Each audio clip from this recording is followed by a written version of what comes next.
What happens when one dinner seat ruins everything? Why did my boyfriend ask who I really wanted? Me or the man I swore I was over? Can a single public moment turn a confident woman into the reason her own relationship ends under lawful terms? Before we dive deeper into this story, I have one small request. Please subscribe, drop a like, comment, and hit that hype button to boost this channel so more people can discover these incredible stories. I'm Leora Vane, and if you'd told me a single dinner seat would destroy my relationship, I would have laughed.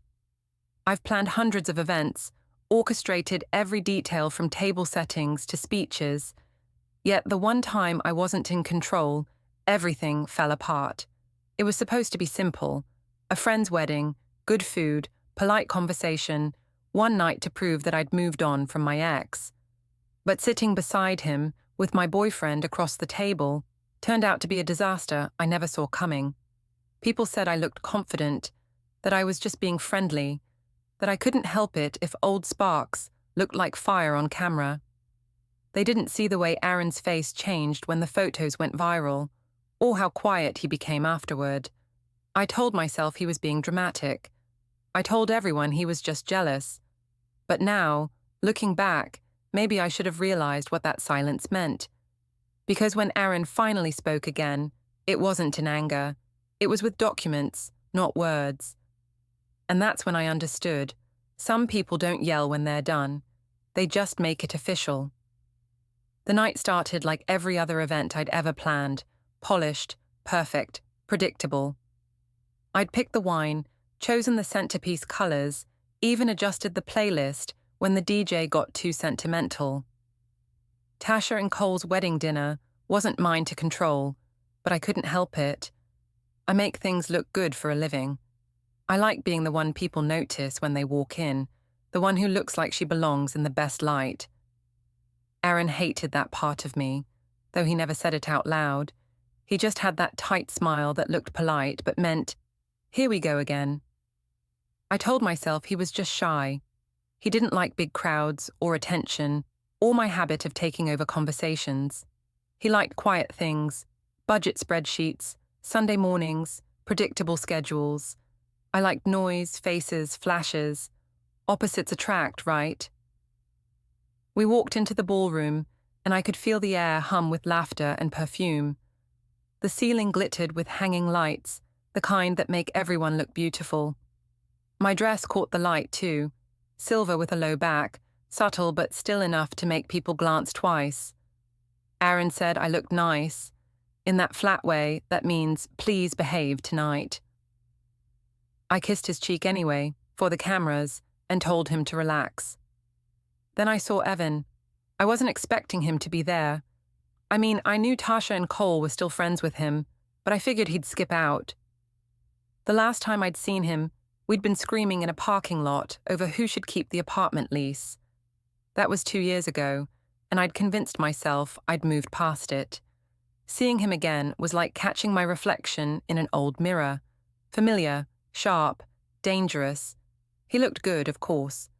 Tan, confident, a little smug in that way he always had. He raised his glass when he spotted me, this small grin that used to undo me. I didn't flinch, not in public. I smiled right back. Aaron's hand brushed mine under the table, but I slid it away gently and said something about fixing my napkin. When the seating started, fate, or maybe Tasha's twisted sense of humor, had me right next to Evan. Aaron sat across from us, his expression unreadable. I laughed it off, said it was fine, that we were all adults. Aaron nodded slowly but didn't say much. Evan leaned close as soon as we sat down. He asked if I still made lists for everything, and I said of course I did. He chuckled and said that was one thing he actually missed about me. I told him people don't change, they just get better lighting. It was a joke, but his eyes lingered too long. The appetizers came. The servers poured wine. I talked with the bridesmaids, tossing out compliments, filling silence with easy charm. Aaron barely joined in. I could feel his gaze flick between me and Evan like a metronome. Every laugh I gave seemed to make it worse. When the toast started, I tried to focus on the speeches. Tasha cried. Cole stumbled through his vows. Everyone clinked glasses. But then Evan leaned in again and whispered something about how I still did that thing with my hair when I wanted attention. My fingers froze halfway through twirling a curl. He laughed quietly, like it was nothing. I wanted to ignore it. I really did. But the heat of his breath, the memory buried under his voice, it all came back too easily. Aaron must have noticed because he stopped clapping mid-toast. His expression didn't change, but his knuckles went pale around the stem of his glass. I caught his eyes for a second. There was nothing dramatic there, no anger, just this calm distance that scared me more than shouting would have. I turned back to Evan and said he shouldn't talk about the past. He said he wasn't. He was just remembering what used to make me glow. I told him I glowed fine without him. He smirked, said he could see that. Laughter rippled around the table when someone made a joke about old flames. Kelsey, ever the gossip, nudged me and said it was fate that we were seated together. I laughed, louder than I meant to. The kind of laugh that carries. I could feel Aaron watching me but refused to look his way. Dessert came, soft lighting dimmed, and I thought maybe the awkwardness had faded. Evan raised his glass toward me, some toast about second chances and good company. I rolled my eyes, but everyone clapped anyway. Even the photographer caught it, the moment our glasses met, the glint of my smile, his grin tilted toward me like a secret. I didn't realize someone behind us was filming. Afterward, people mingled near the dance floor. Aaron stayed seated, scrolling through his phone, pretending not to care. I told him to come dance, but he said he was fine. He never liked attention. I told him not everything was about him. He said quietly, "Tonight seems to be."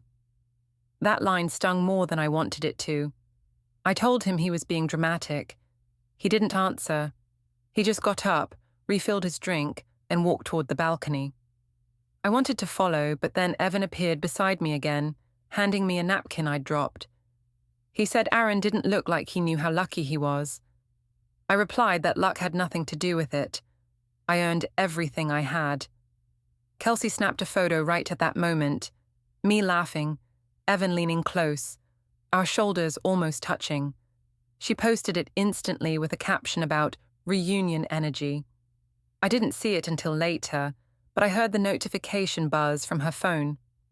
The bride came over, tipsy and glowing, thanking us all for coming. She said we were her favorite couple of the night, meaning me and Aaron, but Evan quipped that she might need to specify which couple she meant. People laughed again. It wasn't cruel laughter, not yet, but it had that edge, the one that sticks like static. When the music shifted to slow songs, I finally found Aaron on the balcony. He was staring out at the parking lot lights. I told him he was being antisocial. He said he was just watching things unfold. I said, "You mean me talking to my ex?" He didn't answer. I pressed him, asked why he couldn't just relax. He said something like, "I'm relaxed enough to remember this clearly." I didn't get what he meant. I thought it was just another one of his cryptic statements. I said he should try smiling for once. He said, "I already did that part." Then he walked back inside, leaving me standing there with my drink and my reflection in the window, smiling but alone. By the time we left, the photo had started making rounds online. Someone had tagged me with a heart emoji and a laughing face. I thought it was harmless, funny even. I showed Aaron in the car, expecting him to shrug. He didn't say a word, he just kept driving. At a red light, I said, "People love drama," and that it would blow over. He said softly, "It usually does, after it burns." When we got home, I slipped off my heels and went straight to bed. I could hear him in the living room, the faint click of his phone camera, maybe scanning something. I told myself he was checking messages. The printer made a quiet noise, just a hum and a single sheet sliding out. I ignored it. I fell asleep thinking tomorrow I'd make him laugh again, that this would be another silly story I could twist into something charming. Because that's what I do. I fix things with words, smiles, and confidence. But that night, for the first time in a long time, none of those felt enough. I didn't know the moment had already gone public. I didn't know it would follow me everywhere. I just thought it was one awkward dinner. I had no idea it was the beginning of my undoing. When I woke up the next morning, Aaron was already gone. The apartment felt too still, like the air hadn't moved since we got home. His side of the bed was smooth, the blanket perfectly folded. That was the first thing that threw me off. He never made the bed, not once in 3 years. I padded into the kitchen, still barefoot, expecting a note or at least his coffee mug on the counter. Instead, there were 2 mugs side by side, his rinsed clean, mine half full and cold. That tiny detail annoyed me. He was making a point, I could feel it. I told myself he was just being petty. He'd calm down once he saw I wasn't going to apologize for having fun. By the time I checked my phone, my notifications were a mess. Kelsey's photo from last night had exploded. People were commenting, tagging, laughing. One of my coworkers wrote, "You two look like movie stars." I screenshotted that part. It wasn't until I scrolled further that I noticed Aaron had been tagged too. Someone had included him in the thread, calling him the third wheel. I tried to laugh it off. I even posted a story with a caption, "Relax, it's just dinner." But the tone came out defensive, and I hated that. Around 10, Aaron texted, "Working from the office today. Don't wait for lunch." No emoji, no heart, just that short, dry message. I replied, "Okay, love you." He didn't respond. By noon, the picture was still trending among our circle. I checked who had viewed my story. Half his friends, a few of mine, and even one of his co-workers. Someone had commented a smirking face under the original post. I deleted it immediately, but the damage was already there. I spent the afternoon convincing myself that everyone was overreacting. I even called my mother, thinking she'd side with me. She did, of course. She said, "Men can't handle confident women. They always feel threatened when people notice you." I felt better after that, like I had permission to stop feeling guilty. When Aaron came home that night, he was quiet, but not angry. That was worse. He sat at the kitchen table, opened his laptop, and started typing. I tried to make conversation, asked about his day, joked about my new client who couldn't tell beige from taupe. He nodded occasionally but didn't look up. I finally asked if he was still upset. He said, "No, I'm just taking care of some things." "What things?" I asked. "Personal errands," he said. There was a folder open on the table beside his laptop. I caught a glimpse of the label, "Household." Before he closed it, "You're organizing again," I said. "Since when do you care about paperwork?" He smiled faintly. "Since I started realizing how much slips through when I don't." That tone bothered me. I joked that he was turning into an accountant. He didn't laugh. He just kept typing, calm, focused. I poured wine and told myself not to give him the satisfaction of seeing me rattled. Later that night, while brushing my teeth, I heard a soft click from the guest room, his desk drawer locking. That tiny sound made my stomach twist. I told myself he was just being dramatic, but the thought stuck with me. The next morning, I found a calendar alert on his phone when he left it charging on the counter. Downtown, 11:20 a.m. It looked too formal to be a meeting. I almost asked, but then decided not to. If he wanted to play secretive, 2 could play that game.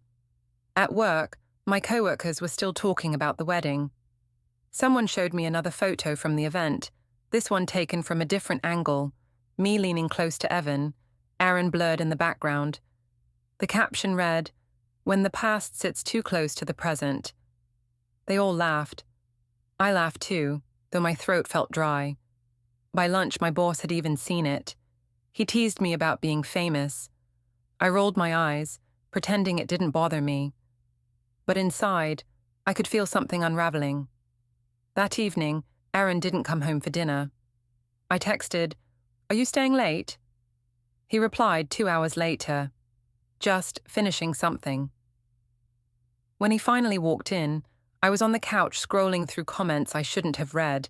I asked if he was okay. He said, "Fine." "Are you still mad?" I pressed. He shook his head. "No, just paying attention." "To what?" "To patterns." I laughed. "You make it sound like I'm a case study." He said, "You said that, not me." I hated how calm he sounded. It made me want to provoke him. So I said, "If you're jealous, just admit it."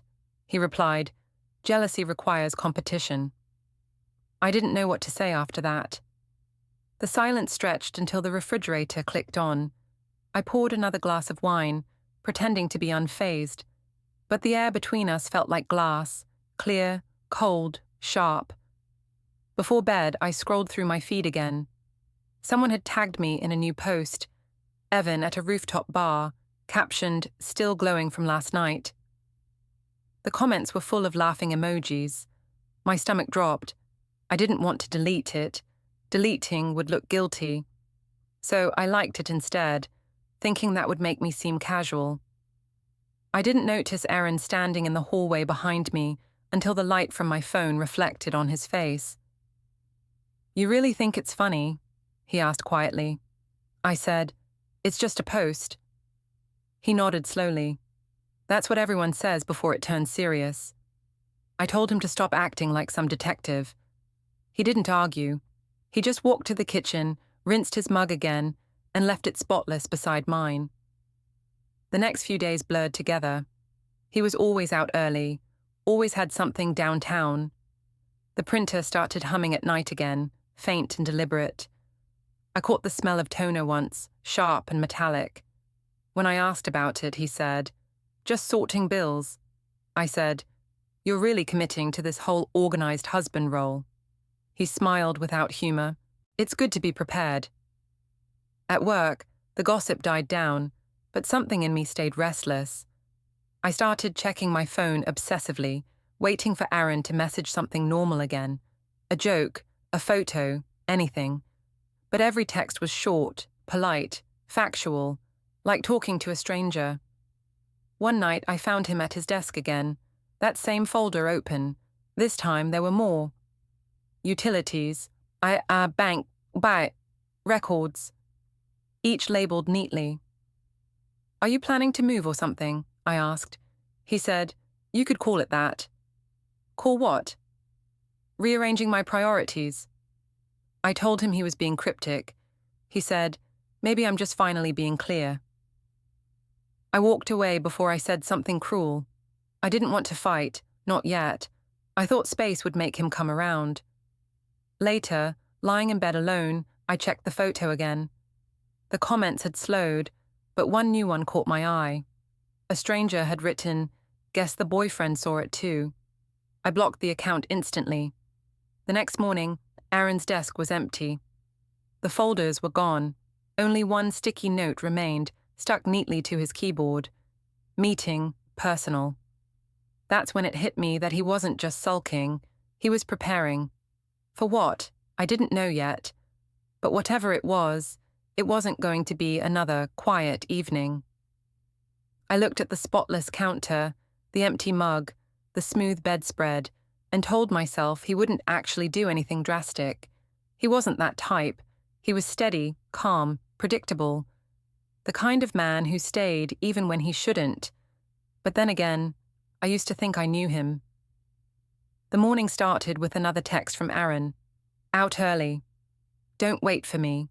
No good morning, no explanation. Just those words." I stared at the screen for a long time before setting the phone down. The apartment felt hollow, like a hotel room after checkout. Everything still there, but already abandoned. I told myself I wasn't going to let him ruin my day. I showered, picked out a blazer I knew made me look put together, and told myself confidence was the cure for distance. At the office, people were still whispering about the wedding photo, but I smiled through it. I even made a joke about being mildly internet famous for bad seating arrangements. The laughter was polite, thin. Around noon, Evan messaged me. "Can we talk?" Just that, no emojis, no context. I hesitated. Every rational part of me said to ignore it, but curiosity has always been stronger than reason. I typed back, "About what?" He replied, "Closure. Lunch?" I should have deleted it. Instead, I said yes. The cafe we picked was one I used to love. Small tables, soft music, the smell of roasted beans that made everything seem harmless. He was already there when I arrived, leaning back like he owned the place.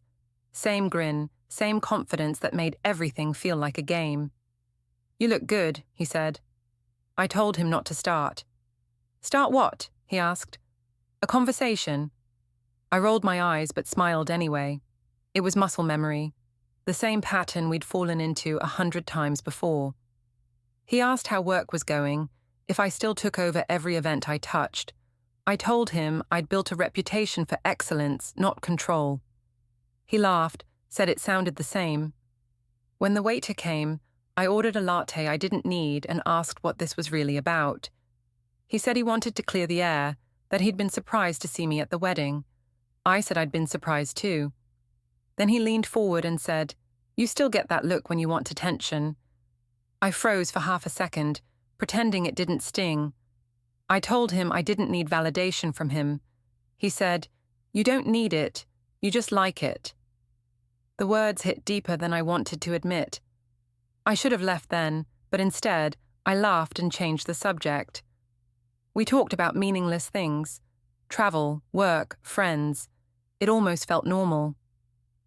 When he reached out to touch my hand, I didn't pull away immediately. I just stared at his fingers, remembering the way Aaron's hands always rested still, never demanding. That thought jolted me back. I pulled my hand away, said I had to get back to the office. Evan smiled like he'd won something. "You know, Leora," he said, "some people leave doors open even when they say they're locked." I didn't answer. I just grabbed my bag and left. Outside, the air felt heavy. My phone buzzed with a message from Kelsey.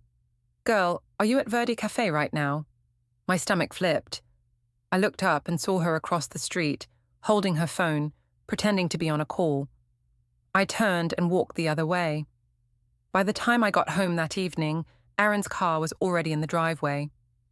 For a moment, I thought he might have come home early to talk, but when I walked in, he was sitting at the dining table, sorting through a pile of papers. Each stack was labeled with sticky notes, bills, receipts, accounts. "Hi," I said softly.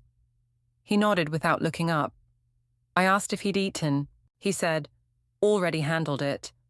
I told him we should talk about everything that's been happening. He said, "What exactly do you want to talk about?" I hated how calm he sounded, how measured. "About the way you've been acting," I said. "You're distant, cold." He interrupted. "I'm organized." "That's not funny," I said. "It's not a joke," he replied. I sat down across from him, folding my arms. "You're making something small into something huge." He looked up then, eyes steady. "You think this is small?" "It's a picture," I said. "A few people gossiped. It's not the end of the world." He nodded slowly. "No, but it says enough." I felt heat rise in my face. "You're overreacting," he said. "I'm reacting appropriately. You just don't like that it's not loud." That line made my throat tighten. I told him he was impossible to please. He said quietly, "Maybe you're confusing attention with affection again." I stood up, called him cruel, and walked out of the room before I started shaking. I could hear the faint scratch of a pen as I left, him writing something down, probably one of his new records. That night, I couldn't sleep. Every time I closed my eyes, I saw Evan's smirk, Kelsey's phone camera, Aaron's steady expression. Around midnight, I heard the soft beep of a notification from his phone, then the buzz of an alarm. Paper drop, 8:30 a.m. When I asked about it in the morning, he said it was just a reminder to mail something. He was dressed neatly, in a suit I hadn't seen him wear in months. I said he looked sharp. He said, "It's good to look professional when you're finalizing things." I tried to laugh it off. "Finalizing what?" He just kissed my forehead and said, "Details." Then he left. At work, Kelsey wouldn't stop hinting about the cafe. She said she'd seen me talking to someone familiar. I told her she must have been mistaken. She smirked. I have a good lens, honey. By the end of the day, a rumor had already started that I was reconnecting with my ex. I confronted Kelsey, told her she was making things worse. She said she didn't mean harm, that people just like stories. When I got home, Aaron was at his desk again. The printer hummed softly beside him. I asked what he was working on. He said, backups. Of what? History. That answer scared me more than shouting ever could. I told him I met Evan for closure, that I didn't want secrets between us. He didn't look surprised. He said, I know. My heart skipped. You know. He turned his laptop toward me. There was a tab open. Photos from the cafe, time-stamped, public. Someone sent them, he said. People send things when they want the truth to have company. I felt my chest tighten. It wasn't what it looks like. He nodded. It never is. I tried to explain, saying I needed to clear the air, that I wanted to move on. He listened quietly, never interrupting. When I finished, he closed the laptop and said, Thank you for your honesty.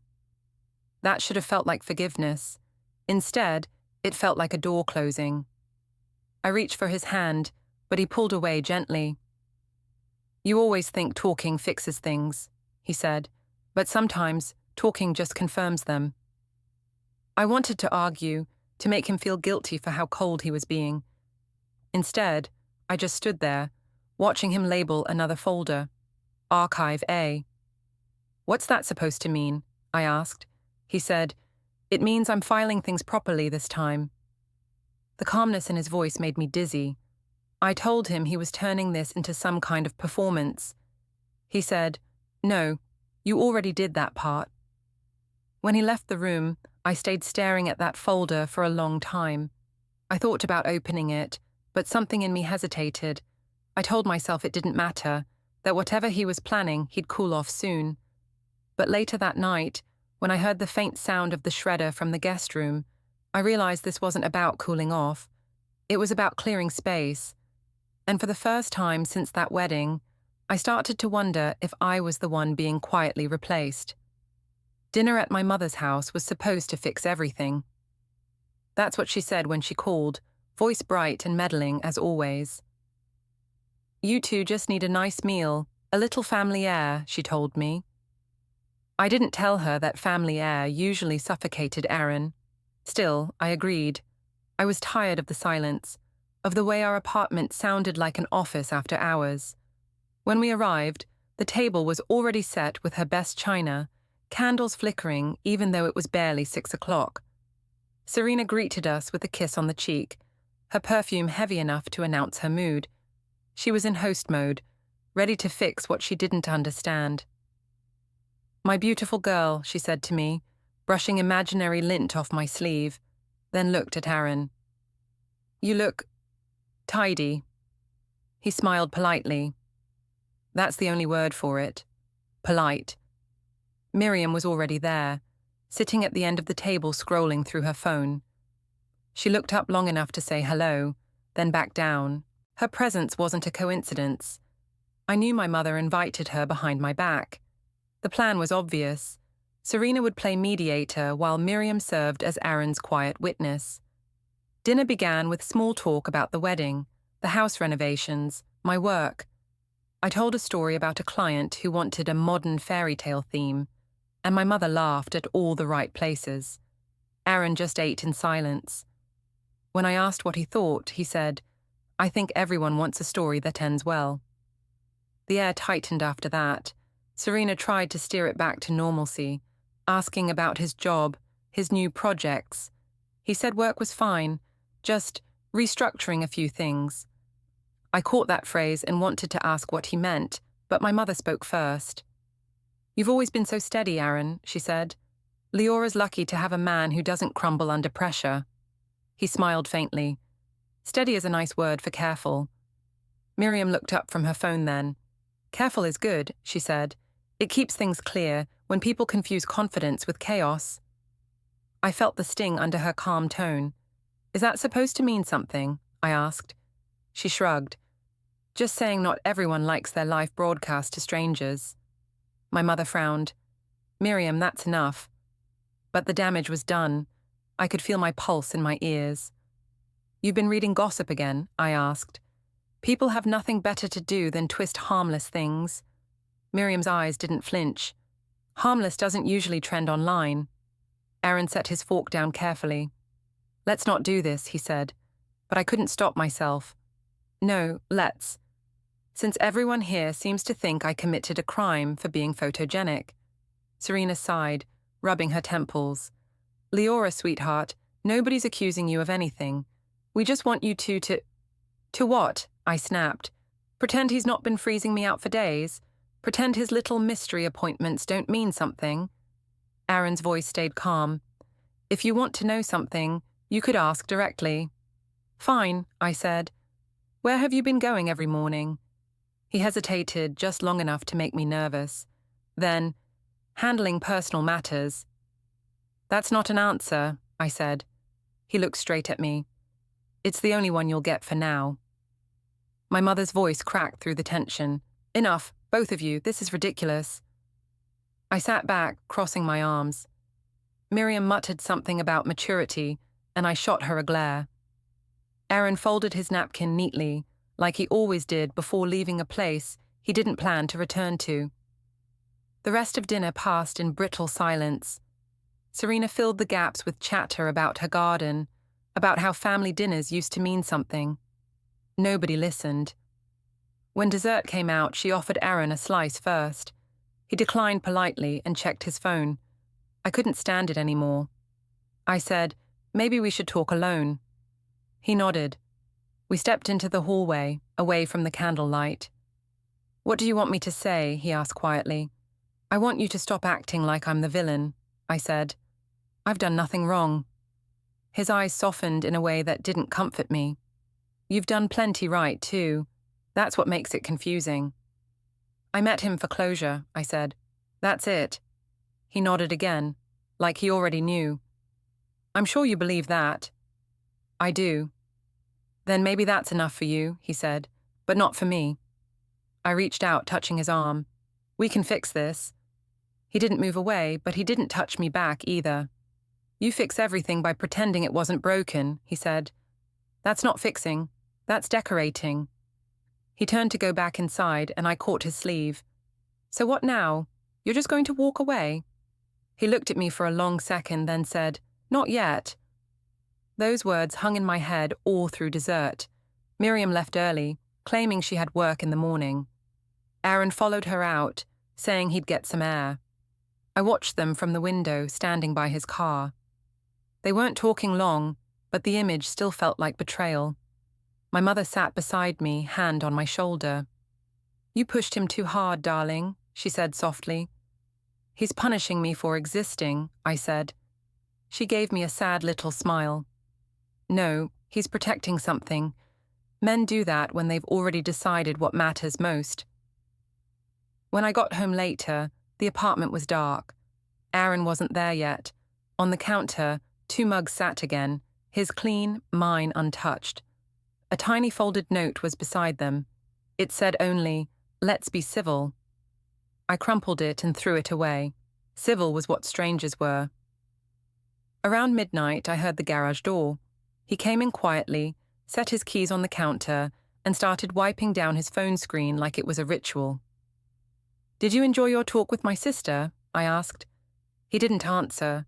He just said, You left your ring on the bathroom counter this morning. I looked down at my hand. It was true. I'd forgotten to put it back after showering. So maybe that says more than the pictures do. He walked past me into the guest room, closing the door with a gentle click. I stood there in the dim kitchen light, staring at the line where the door met the frame. That small gap glowed faintly from his lamp inside. I thought about knocking, but didn't. Instead, I poured a glass of wine and checked my phone. There was a new text from my mother. You can't win every argument, sweetheart. Sometimes silence is a warning, not surrender. I stared at it for a long time. The apartment felt smaller, quieter. I could hear faint typing from the other room, the steady rhythm of Aaron's fingers on the keyboard. A printer word once, then stopped. When I finally went to bed, I found my side of the blanket turned down neatly, like he'd prepared it for someone staying temporarily. On the nightstand was my ring, placed carefully on a coaster. That was his message. He didn't need to say a word. The apartment had started to feel like a waiting room. Clean, quiet, temporary. Even the air felt rehearsed, like we were both pretending to still live there, while secretly planning our exits. I woke up to find Aaron already dressed, his tie perfectly straight, a new leather folder under his arm. He didn't make coffee. He didn't hum. He just said, "Don't forget the dinner tonight," before leaving. I almost asked which dinner, then remembered Tasha and Cole were hosting a post-wedding get-together for close friends. I had promised to go, thinking maybe showing up together would silence some of the rumors. I spent the morning convincing myself that tonight could be our reset. I tried everything, curled my hair, wore the navy dress he once said made me look like I meant business. By the time he got home, I'd already lit a candle and opened a bottle of wine. He glanced around the living room, noting the effort but saying nothing. "You're home early," I said. He loosened his tie. "Just finishing things properly." The phrasing made me pause. "Properly?" He nodded, expression unreadable. "I think it's time." "For what?" He took off his jacket, folded it neatly over the armrest. "To handle things the right way." I wanted to laugh but couldn't. "You make it sound like an appointment." "Maybe it is," he said.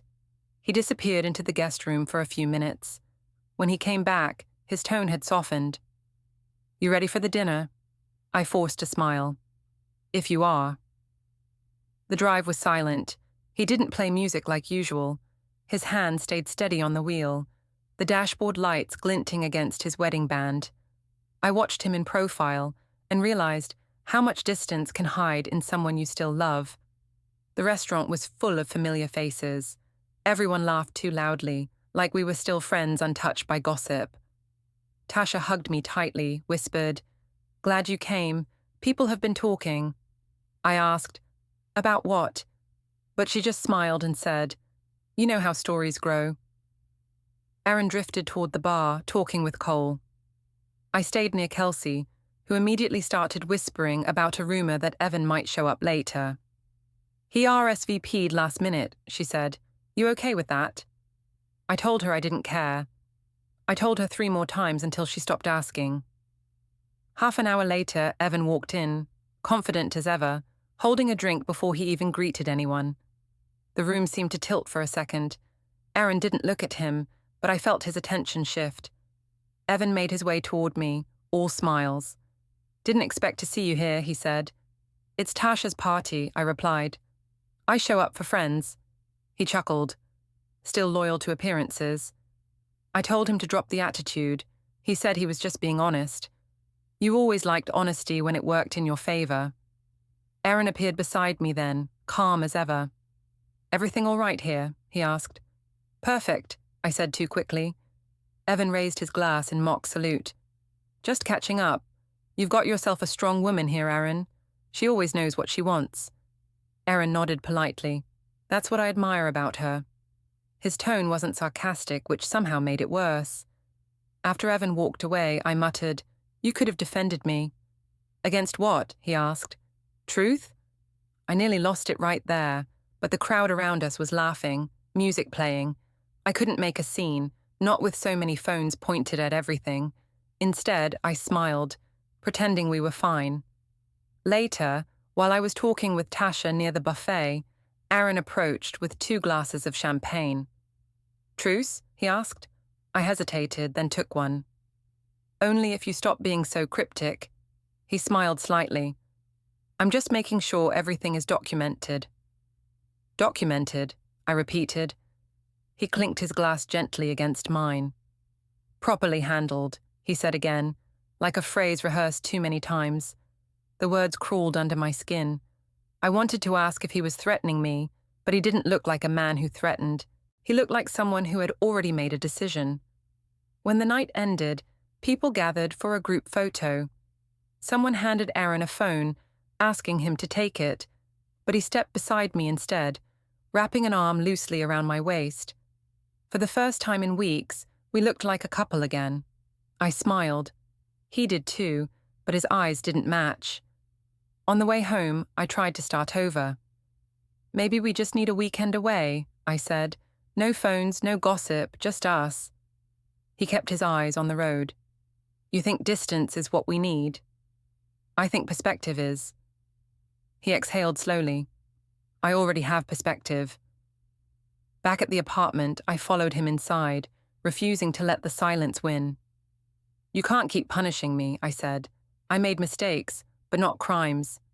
He turned to me, voice steady. "No one's punishing you, Leora. I'm just clarifying." "Clarifying what? What belongs to who?" That sentence made my chest tighten. "We're not dividing property," I said. He looked at me, eyes calm. "Aren't we?" I laughed, sharp and uncertain. "You're scaring me." He shook his head. "That's not my intention. I just want everything to be fair." "Fair," I repeated. "After all this, you're talking about fairness." He placed his keys on the counter, one by one. "Fairness is all that's left." I followed him down the hall, words spilling faster than sense. "You're acting like you're preparing for something huge. If you're leaving, just say it." He stopped at the guest room door, hand on the knob. "I'm not leaving tonight," he said softly. "I'm just getting ready for tomorrow." He went inside and closed the door. I stood there staring at the wood grain, waiting for a sound. Nothing. I poured another glass of wine, pacing the kitchen. I thought about deleting the photos, messaging Tasha to take down any tags, maybe even calling Evan to tell him to stop showing up. But pride won again. Why should I look guilty for things I didn't do? The apartment was too quiet. I could hear the faint hum of the printer again, a single sheet sliding out, then the shredder's low growl. I peeked into the hallway. Light seeped under the guest room door, flickering like a heartbeat. When the sound stopped, the silence pressed in. I knocked once. "Aaron?" No answer. I waited a few seconds, then turned the handle.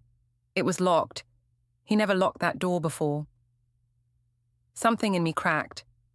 I whispered through the gap, "We're supposed to fix this together." His voice came back calm, almost gentle.